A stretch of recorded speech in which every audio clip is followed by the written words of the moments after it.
Hi everyone, I'm feeling a bit nervous recording this video today. This video is about something really personal. I'm trying to pull myself out of a deep depressive state over the course of 3 weeks, or at least make things better. I want to show you what it's like to live with depression and how we can gently, gradually work on improving it. I've mentioned before that I want my YouTube channel to be a peaceful, safe space where people can find support. And if you've seen my Q&A video, you already know this about me. I've personally dealt with depression, and the first step, in my opinion, is to take the emotional pressure off ourselves. And that means not saying things like, "You're so lazy, you're enough." Enough? And that means not saying things like, "You're so lazy, you're not enough," or "You're useless and what's wrong with you?" We're not broken, we are doing our absolute best. So now that you know the whole idea, let's get into it. 3 weeks ago, when I decided to start this challenge, I was at a very low point. I would wake up and go straight to my computer and watch YouTube videos all day and doing absolutely nothing. It even became a routine. The only thing I managed to do was record the occasional video for my channel, otherwise nothing. And a big part of depression is exactly this: wanting to sleep all the time, having no energy, and being stuck with your dark thoughts. And that's the exact point where I start, because you just can't live like that forever. So I decided to take small steps toward feeling better, and actually I filmed a lot of those moments and I'll be showing them throughout this video. The first thing I did was to make a list of things that used to make me happy, things I had stopped because of my depression. But here's the key: there is no pressure. When you're depressed, even the smallest thing can feel huge. So nothing on that list should feel like a must. The moment you tell yourself, "I have to do this," and don't, it becomes self-blame. That's the opposite of what we want. So I told myself, I'll try. If I do it, that's amazing. If I don't, that's okay too. Your list shouldn't have any big or overwhelming goals, because your brain in that state will just panic and say, "Come on, just sit on the couch, turn on TV, turn on YouTube, go watch Sam and Colby." And you can't do this. That's why your steps should be small and gentle. So the very first step for me was writing that list. And every time I did even one thing from it, I celebrated myself. I tell myself, "You did it, you're amazing." Healing from depression isn't something you force. It has to be done with kindness. If no one else is being kind to us, then we'll be kind to ourselves. Now let me share some of the things that I wrote on that list, things that made me happy but I stopped doing. Okay, I'll read them. Move my body. Do some light workouts. Start cooking again. Everyone who knows me knows that I love making food. I love food. Read books. I used to really enjoy reading, and I stopped. What's wrong with me, really? Be more social and make new friends. Bring music back into my life. I haven't played violin in a while, and I've been feeling like the worst musician in the world. Meditate. It used to really calm me. It made me sleep very good. Watch Liz and Vito's videos. They always inspired me. The first day I wrote the list, I cleaned the house and I did some meditation. And think about that. Before that day, I was glued to my computer all day. And imagine, my home was messy, my mind was restless.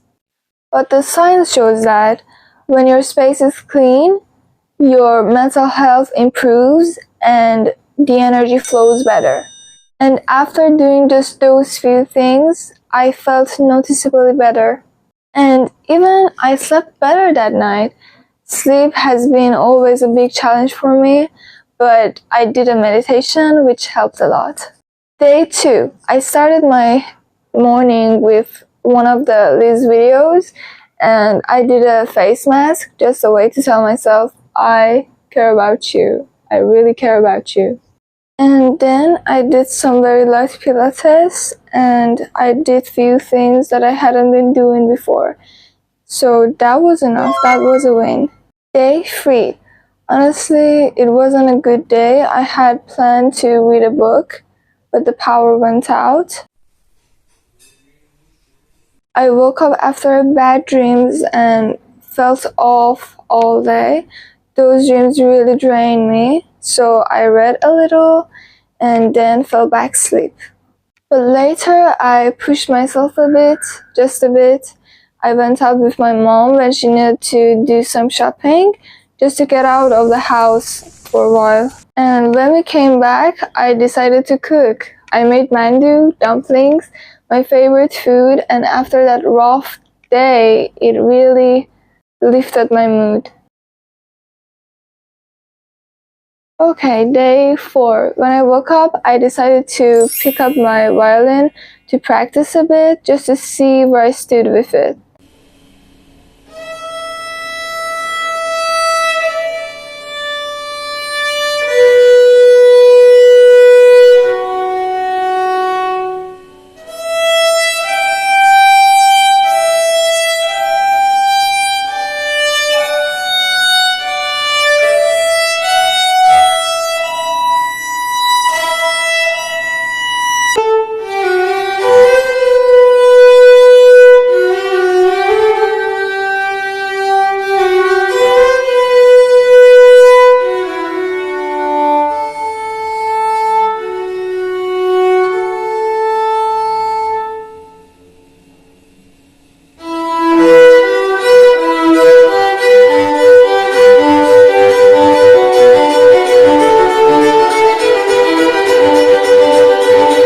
Honestly, that day, I really didn't feel like filming a YouTube video, but I had to. Sometimes that's so hard for me to film a YouTube video, especially because English is not my first language.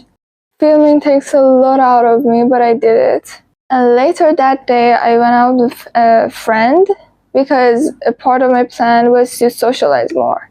And I did it. Also, I want to pause and say I'm not a psychologist, so I really encourage you to go and talk to one if you can. It really takes courage, so if you do and talk to them, I am really proud of you. Day 7, I played violin again, 3 days in a row now. Then I did karaoke. Karaoke.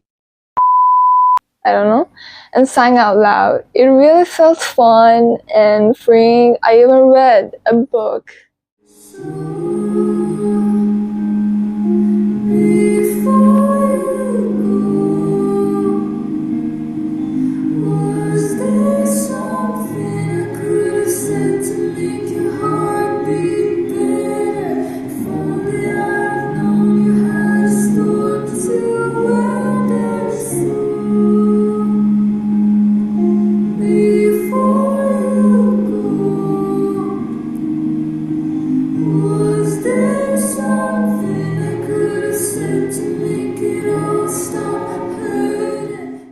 And by the way, I've been doing my night meditation every single night. Just keep that in mind.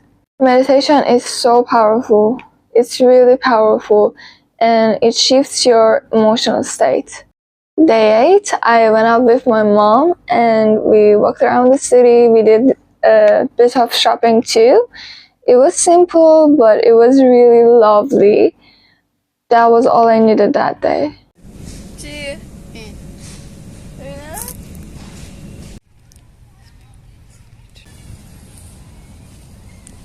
Day 9 and 10, I had no energy at all, and that's okay.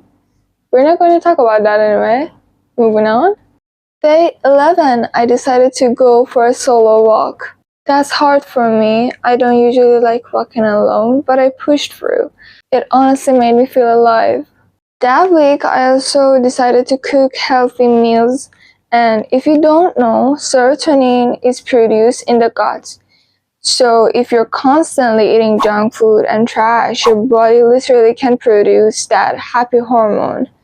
And it really affects your mood. That day, I tried to practice violin again, but it didn't go well. It was honestly frustrating.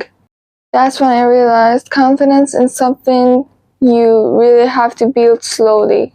Later, my mom needed to go shopping for herself, and normally I'd be like, "Go ahead, I'm watching someone call me."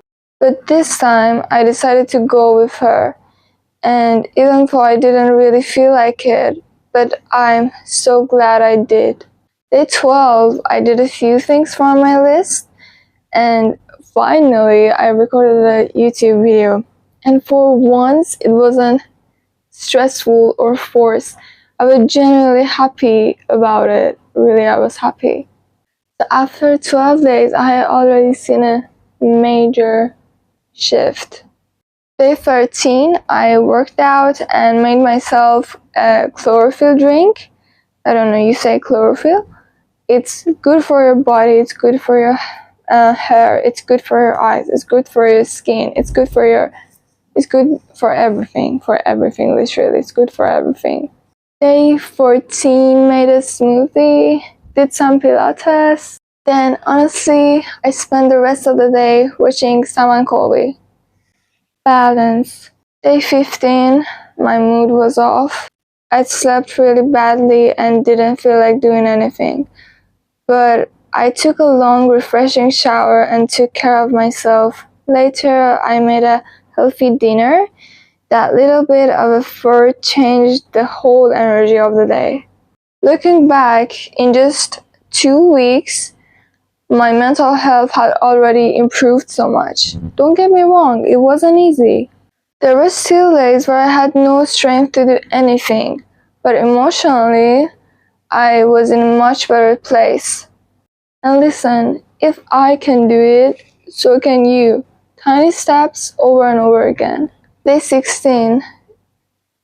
Not a great day, really. My mom and dad weren't feeling well, and when someone in my family is down, I feel it deeply too. So I just did one thing, some pixel art, and that was enough, honestly. The final days, finally, I want to show some of the good little things that happened. I went to the library, I visited a museum, I went out more. Simple moments that made me feel alive again. So here we are today, the final day of my 3-week journey. I'm sitting here in front of you, not healed but honoring myself. From now on, I won't ignore myself. I learning to care for me. I found the rhythm again, and when my heart and my body speaks, I listen.